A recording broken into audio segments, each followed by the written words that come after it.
All right, let's make something out of this.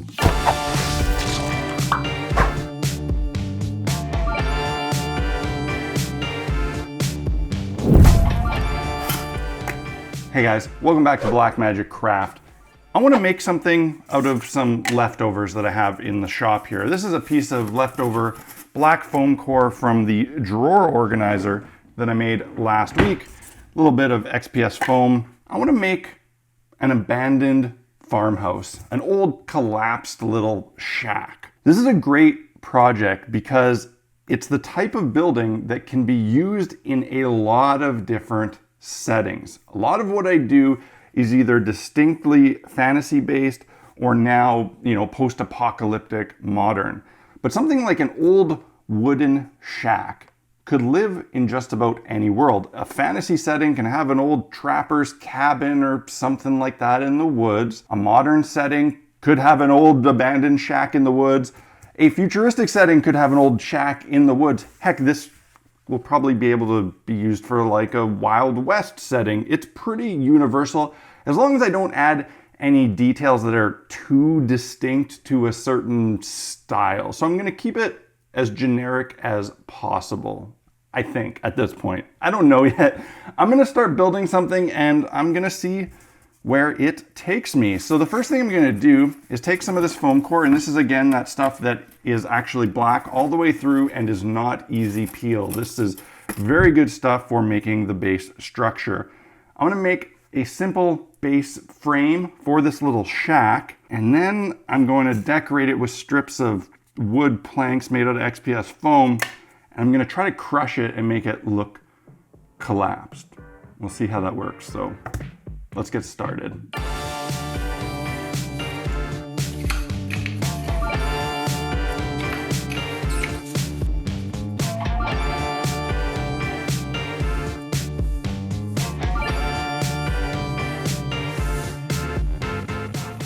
So that was pretty easy, only took me a few minutes. For those of you who are super concerned about what size I made these, I don't even know, let's check. The walls I made about 7.5 inches long by 3 inches tall. And I find that 3 inches tall is a good average size height for general purpose buildings with 28mm scale minis. For the peaks, real simple, obviously same height to this point as the walls. I made these 4.5 inches wide, simple layout using a center point and the height of the wall that, I then do a diagonal angle, meets at the point here and make that peak.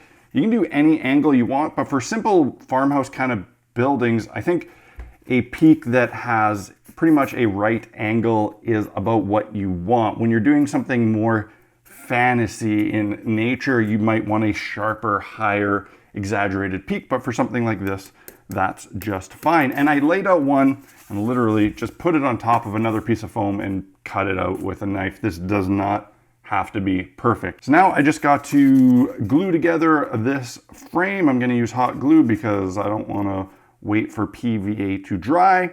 And then after that, it'll just be a matter of ripping some XPS foam into thin sheets, texturing it with a wire brush, and then cutting little strips of wood siding and gluing it to my frame.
Before doing the siding, I threw on a door and a couple windows, and I just used these same MDF windows from shiftinglands.com that you see me use all the time. I didn't cut out the structure, I just glued them right on the surface. I think I'm gonna end up boarding these windows over anyway. This isn't gonna be a lived-in house where I wanna have light behind it, so I just put them right on the surface. Hopefully that works out okay for me. I also only put them on the face and one side and ignored two sides completely because I just want to keep this thing simple and quick. Now that I have them in place and the timber frames around them, I can start cutting some wood siding and applying that to the rest of the structure. And then after that, I can try to destroy this thing a little bit, which should hopefully be the fun part and not the part that ruined this whole project.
All right, here we go. Everything is now covered in wood siding. This really turned into a bit of a speed build and I really powered through this step, but I made an odd choice. Usually when I'm gluing stuff to the surface of a building, bricks, timbers, that sort of thing, I will use Eileen's Fast Grab Tacky Glue or hot glue. Both of these things hold the pieces fairly quickly and they don't move around. But for some reason this time, I decided to just use regular old PVA. Actually PVA that's a little bit watered down. Kind of just did this because I wasn't in the mood for fighting with tacky glue. It's really thick and difficult to work with, and because I was acting fast, I just wanted to be able to pour this on, brush it out, and not have to deal with really, really thick glue. That was a stupid decision on this particular project. If this was a normal project, I could just let this sit, let the glue dry, and everything would be fine. But I want to break this. I want to squish it and break it, and I also don't want to wait for this PVA glue to dry. So I don't know how this is going to work. Well, first I'm going to have to cut off all of this excess here because I just ran the boards long, and I'm going to try to crush this. But I have a feeling planks might just start coming off and it won't be good. Maybe it'll work out nicely. Let's see what happens. No, see already? See, this is why I usually use tacky glue. It's super annoying. Of course, I could just wait for this to dry and it would be okay, but I hate waiting.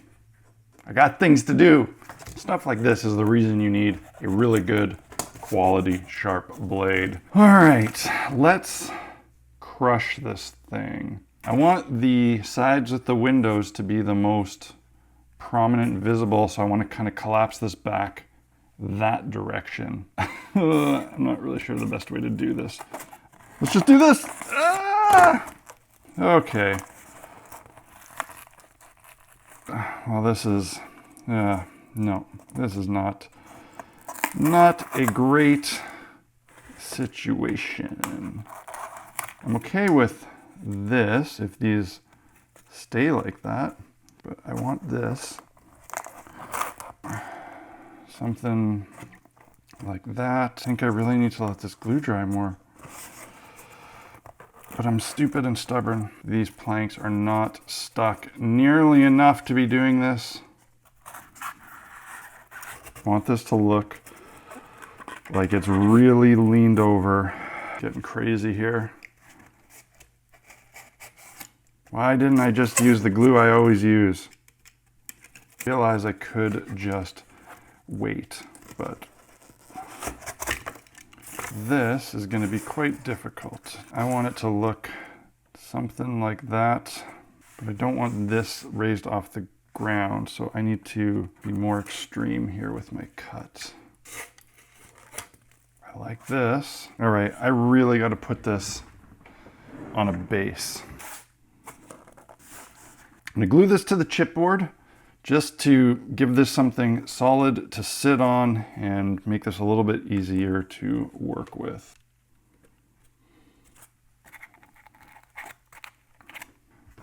Okay, let's start thinking about a roof for this thing. I need something that I can bend, so I'm not going to use chipboard. It'll be too stiff. I'm going to use cardstock from an old fudgicle container. I think this will work better. All right, that was pseudo successful.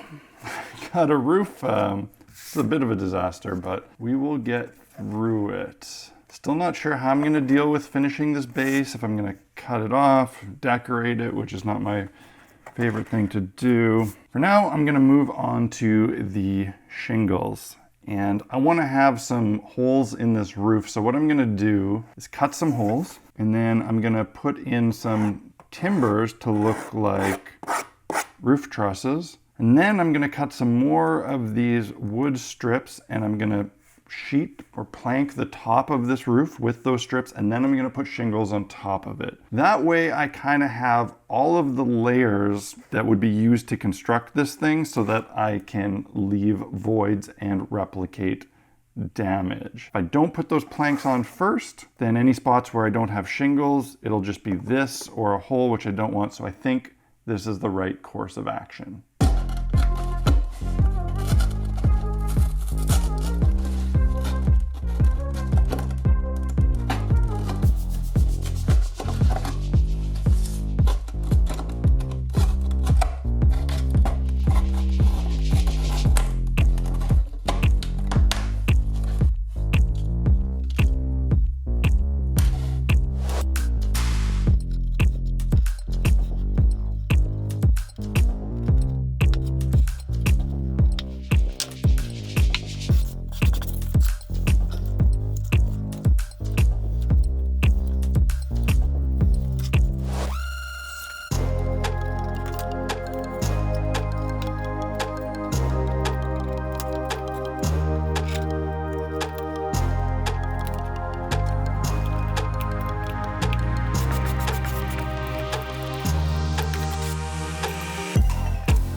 This is where I'm at after a few hours. I decided to put a lot less shingles on this thing than I originally planned just because I was getting tired of doing it. This thing is really fragile. Looking forward to getting this coated in Mod Podge to kind of solidify it. I think I'm gonna have to concede to the fact that this particular project needs a decorative base. Normally I try to avoid that. This one is just too flimsy and too fragile. So I think what I'm gonna do is I'm gonna cut away this cardstock into a more organic shape, and then I'm gonna build it up a little bit using Sculpt-A-Mold to try and make it look like this thing is sinking into the earth a little bit, and also to make the perimeter a lot stiffer and a lot harder, because chipboard is not a great base. It would be much better if this was on MDF. So hopefully the Sculpt-A-Mold makes this better, and hopefully it doesn't warp too much.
Okay, it is about midnight. I decided to sneak back downstairs into the shop to put on my coat of Mod Podge onto this thing. The Sculptamold, surprisingly, isn't totally dry yet. It's hard. It's been several hours since I put it on, and I would have expected it to dry out, but we've been having crazy torrential downpours here today.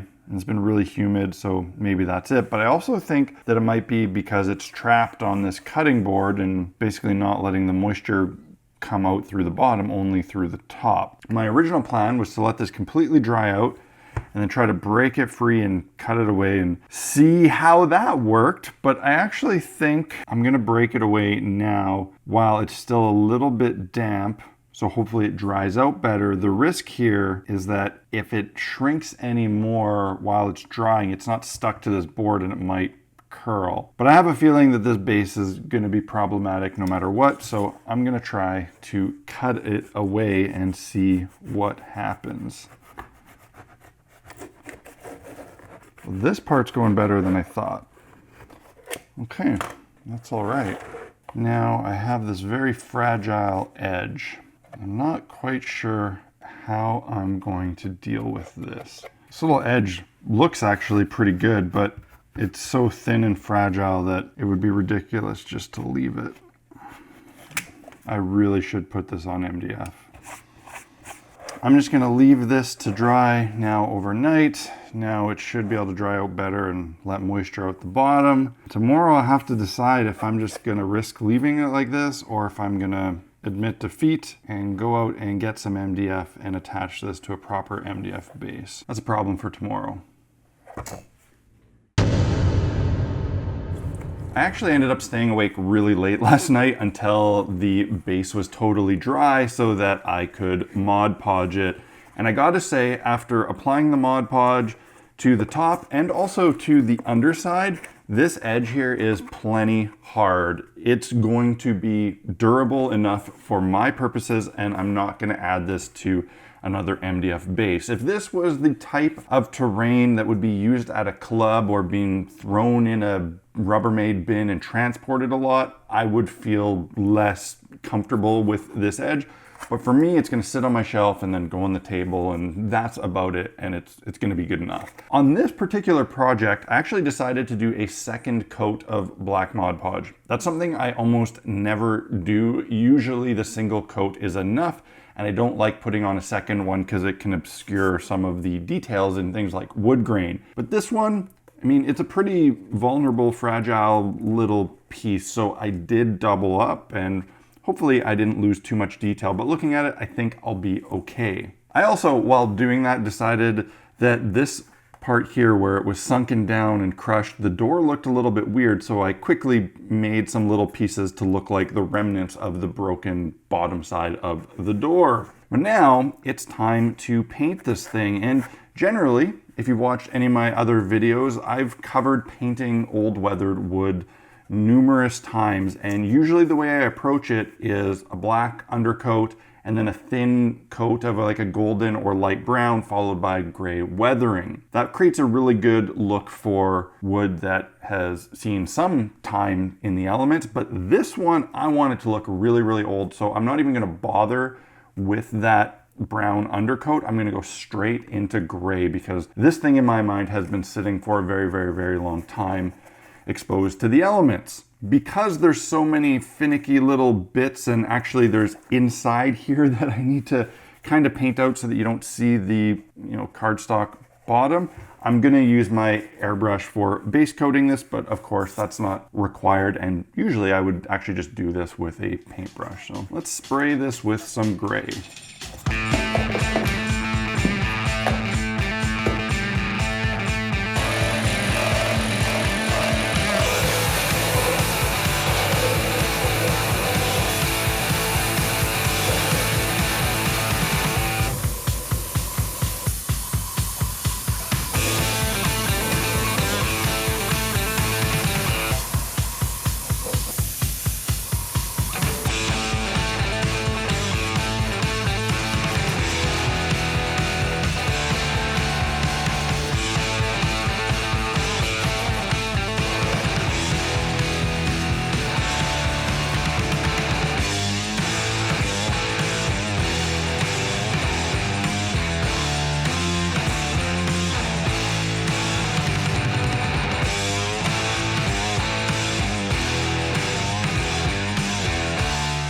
So this is the result of a very simple and easy paint job. It was really quick to do, and actually it probably took a lot longer for the washes to actually dry than it did to apply anything. Just a gray base coat, a dry brushing of a suede, which is just a generic light tan, and then a very light dry brushing of an off-white or vanilla, just simple cheap craft paint. I followed that up by a wash with my homemade black wash and my homemade brown wash recipes. I'll put a link up there for the video if you haven't seen that one. And I kind of just randomly mixed them together to give it a bit of variety to the tone. And because that created such a uniform sort of paint job, I mean, everything is just weathered wood, it was kind of monotone and boring. So I needed something to give it a little bit of variation. So I went in with two Citadel washes, the Agrax Earthshade, which is a brown. And what I decided to do is use it specifically on the shingles and kind of the framework around windows and doors. And this sort of gives it a bit of variation to look like maybe this is slightly different wood than this and this, but they're both very, very weathered. The GW green wash, I went in and I added a bit of, you know, kind of green algae sort of mossiness to everything, especially in the lower recesses and corners, and kind of streaked it across some of the seams.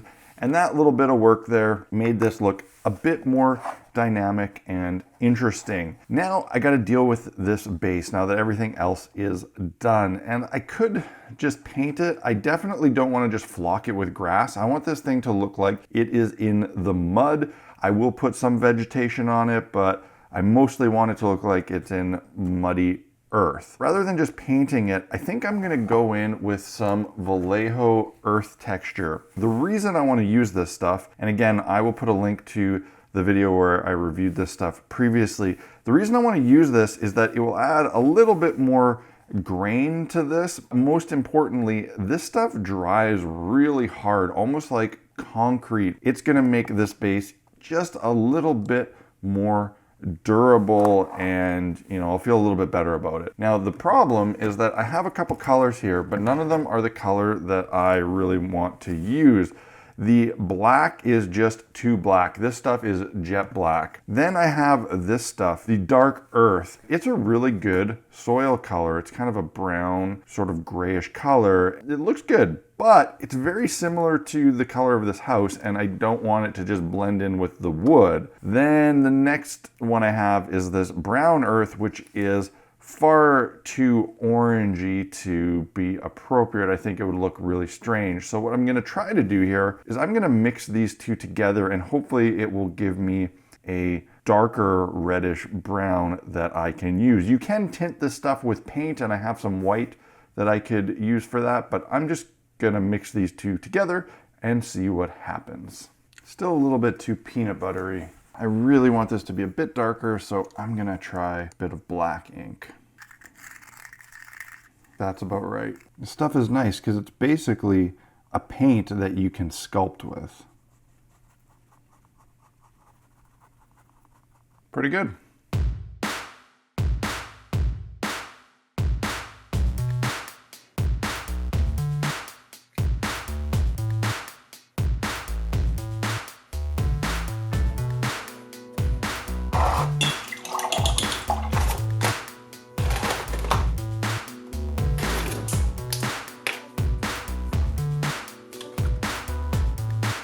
Here's the next challenge I have to figure out. I got these windows, and these were glued right to the foam core, so they don't have holes in them. They have a solid background.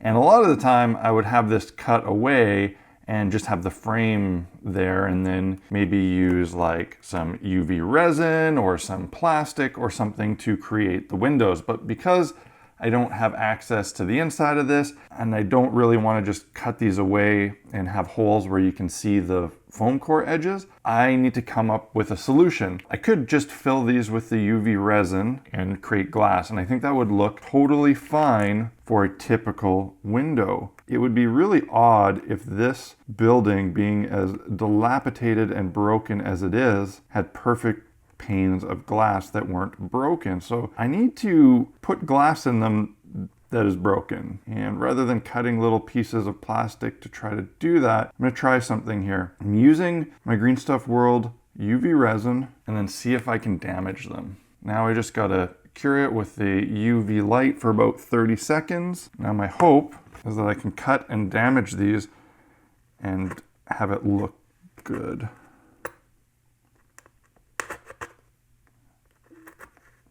Not bad, and actually I can peel it a bit too.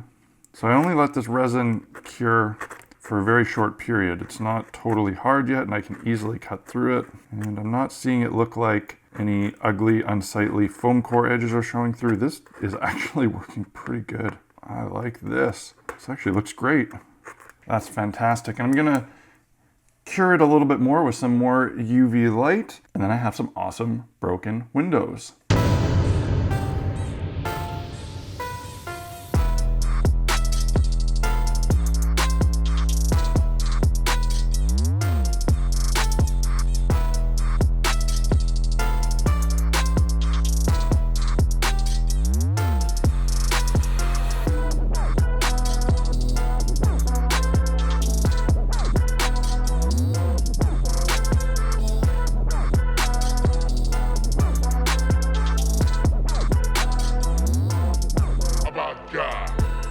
So, what do you guys think? Let me know in the comment section. Overall, I'm pretty happy with how this little build turned out. It's quite cool. I like it quite a bit. When I started the project, the idea was that it could be used in any sort of setting and that it would be generic.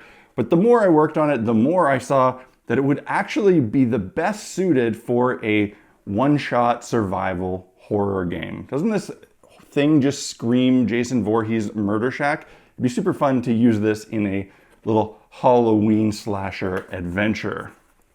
If you're thinking about getting into this hobby and you want to know what tools to buy to get you started, head over to blackmagiccraft.ca. There I have my essential equipment page with information about everything that I use and why, and links to where you can buy it. Those are Amazon affiliate links, and purchasing through those links earns me a commission, which funds videos like this one. It doesn't even have to be the things listed there in order for it to work. So if you already got all the stuff, you're set up and you just want to support the channel, go click on one of those links and then do your regular shopping. It really goes a long way to helping me be able to do these videos. Another great way you can help out this channel if you get a lot of value out of it is by joining the Blackmagic Craft Patreon. It is through that support that I am able to focus on making these videos as my full-time effort. And that support really means a lot, and it really, really helps. I also just this week started a private Discord server for my Patreon supporters.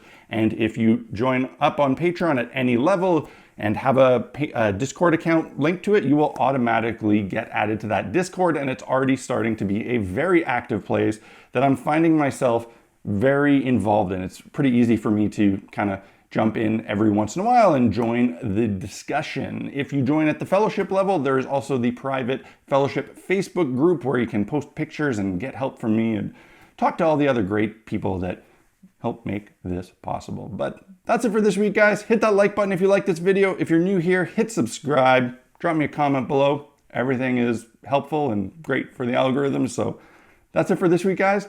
I will see you again next week. Cheers.